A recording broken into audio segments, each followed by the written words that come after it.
immédiatement commencer la discussion, je donne la parole au professeur Smati de l'université de Boumerdes.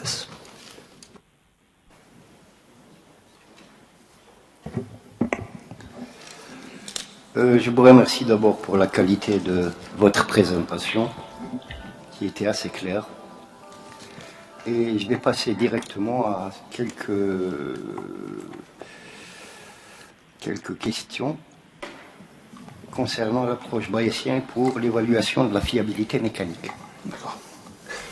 Je vous demanderai de voir le graphe de la page 128, le graphe 4.15. Vous l'avez dans votre présentation.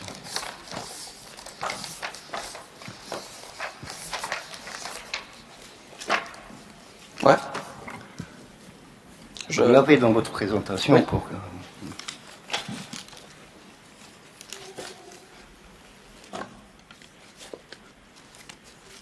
Je vous demanderai d'abord de nous donner votre interprétation de ce graphe.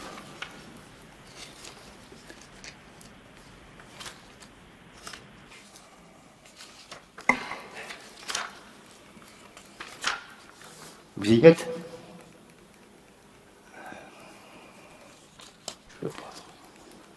Page 128. Ah oui, Graphe 4.15. Bon. Donc c'est ce Donc graphe. vous pouvez prendre celui-là si vous voulez. Oui, c'est celui-là. Voilà. Bien. Alors, je voudrais juste que vous me donniez une interprétation de vos résultats. Donc en fait, on a utilisé la probabilité de défaillance des pipes qui sont représentées ici. Ensuite, on a utilisé Je ne vous demande pas ce que vous avez utilisé, D'accord. je vous demande une interprétation des résultats. C'est très simple. D'accord. Ce graphe-là, qu'est-ce Oui. qu'il vous dit? Donc, il représente tout simplement la probabilité de défaillance du système, qui est composé d'un certain nombre de pipelines en interaction. Donc, on voit ici que la probabilité de défaillance, avant d'atteindre 40 ans, qu'elle est proche, elle est pratiquement nulle.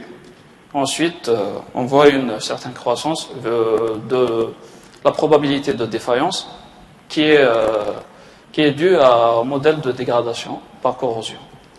Vous savez que votre graphe me fait rêver. Moi, je travaille dans le secteur des hydrocarbures. Ouais. Et si je pouvais avoir des graphes de cette nature, c'est-à-dire une probabilité de défaillance après 120 ans de 10-2, je signerais des deux mains. Et donc, je me suis beaucoup essayé de savoir pourquoi, je ne remets pas en cause la méthodologie, mais pourquoi de tels résultats aussi optimistes? En fait, c'est les résultats qu'on a obtenus à partir des données tirées à partir des travaux de la littérature. Ça ne vous a pas surpris, c'est des résultats qui ne vous ont pas surpris. Surpris, enfin, je sais pas, mais... Ça veut dire qu'après 120 ans Oui. de fonctionnement, votre réseau a une probabilité de défaillance d'1 sur 100, si je prends 10-2. Oui, ce qui est représenté sur le graphe. Donc ce résultat ne vous étonne pas, vous semble cohérent. Je sais que c'est quand même, en fait, pour ce genre de système, généralement au début, on n'arrive pas à avoir plusieurs défaillances. Ensuite, ici, nous avons considéré que la dégradation par corrosion. Donc, ce qui fait que, et ensuite, on a utilisé. Attention, monsieur, vous parliez de fiabilité pour le client. C'est ça votre résultat.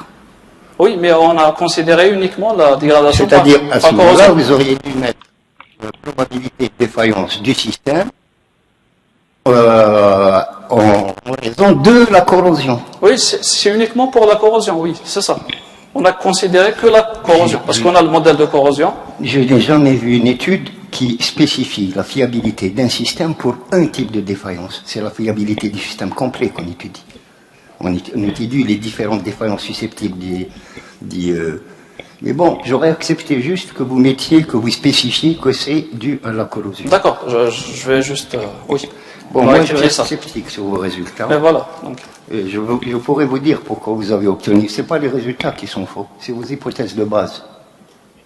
Non, en fait, On va y aller. D'accord. Donc vous allez à la page 125, la relation 4,28. oui, C'est cette relation qui vous a permis de finir ce graphe. voilà. D'accord. Ok, très bien. Avant, c'est-à-dire dans la partie théorique, vous dites que pour pouvoir l'utiliser, il faudrait qu'il y ait deux lois normales. Ici, vous ne pouvez l'utiliser que dans le cas de deux lois normales. Oui, D'accord? oui, Et vous donniez d'autres méthodes dans le cas où la normalité de la distribution n'est pas vérifiée, oui. que vous n'avez pas utilisée.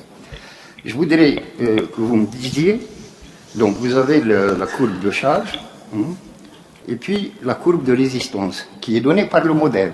Oui, Vous avez C1 qui est distribué suivant une loi de Weibull, oui, TC, vous dites suivant une loi normale, C2 suivant une loi normale, et donc le résultat de tout ça, c'est une composition de lois de probabilité, et vous êtes sûr que ça va vous donner une loi normale? on n'est pas sûr à 100% que la loi soit normale. Donc vous mettez une hypothèse déjà sur place, ici, vous écrivez, D'accord. on émet l'hypothèse d'une loi normale, ce que D'accord. vous ne faites pas.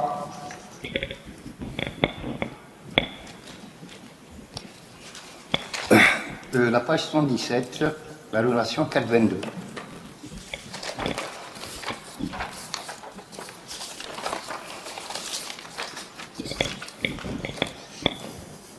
Vous y êtes? Oui, Très bien. Vous avez juste avant cité la B31G. D'accord? C'est bon, c'est bon. C'est la loi que vous utilisez pour l'évaluation donc de la charge. oui. Pour le cas de la corrosion, vous pensez que cette relation peut être utilisée? En fait, pour le cas de la corrosion, enfin, cette loi-là, je l'ai tirée à partir d'une publication Mais qui traite le cas de la corrosion. vous préparez un doctorat, Oui. vous avez le sens de la critique. Cette relation pourrait éventuellement être utilisée parce que c'est la relation générale qui permet de calculer l'épaisseur d'un pipeline. C'est la Ouais. fameuse formule de Barlow. Elle n'est pas utilisée pour la corrosion. Et vous le dites, vous avez juste avant, vous parlez de B31G qui, elle, introduit les dimensions de la perte de métal. Oui, Ici, ça suppose, je ne pourrais l'utiliser que dans le cas où je considère que sur tout votre pipeline, vous avez une corrosion uniforme. voilà. C'est-à-dire qu'il y a une perte bien... Ça n'existe pas. C'est un cas théorique absolu. Vous avez déjà vu un pipe corrodé? C'est plusieurs points. Oui. Il n'y a pas... C'est comme si... c'est comme si tout l'extérieur de la canalisation avait été raboté et qu'on obtient un diamètre, un nouveau diamètre. Là, ça pourrait être utilisé. Donc, bon, si la validité est un peu... D'accord, ok. En page 114, le tableau 4.1.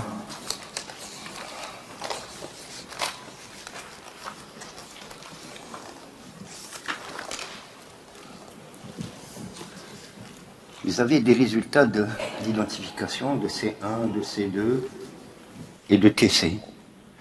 Et puis vous avez en 4.4.2.2 la description de la méthode d'identification. L'actualisation. L'actualisation. Là, vous avez 4.4.2, comment vous utilisez une régression linéaire, donc la méthode des moindres carrés, pour définir donc Ah oui. vos paramètres. Oui. 4.4.2.109. Est-ce que c'est la même méthode qui a été utilisée pour définir les paramètres du tableau 4.1? Les paramètres du tableau 4.1 ont été tirés des travaux de Paik, un modèle, le modèle initial que j'ai utilisé ici. Est-ce que M. Paik a utilisé cette méthode-là? Oui, je crois que oui, c'est la méthode de régression linéaire. Vous avez décrit en détail l'approche d'identification et elle est importante. C'est ces paramètres-là qui définissent. Est-ce que c'est la même? Oui. Parce que vous avez une présentation d'estimation de 2 paramètres Oui. et au tableau, vous en avez 3. Oui, parce qu'en fait, le paramètre TC, Oui. on l'estime à partir de la durée de vie de la couche protectrice anti-corrosion, et non pas du pipeline. Et le pour les paramètres C1 et C2, ce sont des paramètres dus à la corrosion du pipeline. Pourquoi vous écrivez pas ça? Je crois que je l'ai dit lorsque j'ai défini les différents paramètres. Bon, d'accord. Donc vous estimez, TC en fin de compte n'est ni distribué suivant une loi, enfin il est estimé directement, sans aucun... Si, dans la littérature, enfin dans le même modèle qui est le modèle de Payek, le paramètre TC est donné selon la loi normale.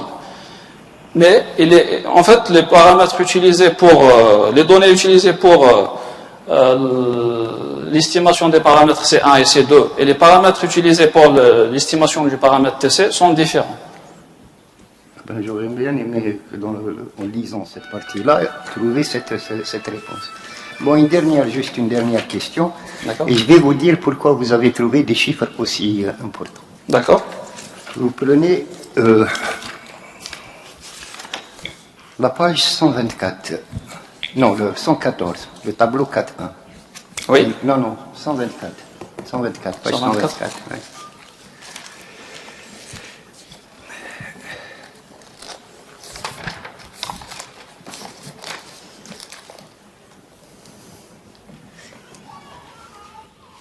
Il est tout à fait normal, c'est tout à fait logique que vous obteniez des valeurs aussi faibles. Pourquoi? Premièrement, concernant, vous avez un diamètre de 8 pouces. 97 mm en interne, c'est 8 pouces. Ouais. C'est très petit. Vous y mettez une épaisseur de 10 mm. Oui. D'où vous avez tiré ces chiffres? De la littérature, je crois que c'est ce que j'ai dit. de l'un des travaux de M. Jatonov. Mais vous préparez un doctorat en mécanique. Oui. Vous devez avoir aussi le recul d'analyser même donc en 8 pouces avec c'est un coffre-fort, c'est pas une canalisation. Nous, dans les hydrocarbures, pour avoir CELEC, il faut du 48 pouces. Et l'épaisseur dépend du diamètre. Vous avez vu la formule. Ouais. Donc un 8 pouces, c'est tout rikiki. Et c'est normal que, avec des corrosions qui sont très faibles, vitesse très très faible, je me suis amusé à calculer qu'est-ce qu'il faudrait comme épaisseur avec les caractéristiques que vous avez. Vous avez besoin de 1,5 mm. Voilà. Et donc, en prenant 10, vous avez une marge de 8,5. Vous avez des taux de corrosion de 0, à peu près 14 mm. Si vous faites la division, vous allez vous retrouver dans vos 120 ans.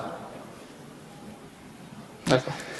D'autres, je répète ça, c'est juste, c'est vrai, il faut quand même quand on prend des données de la littérature, il faut faire une analyse.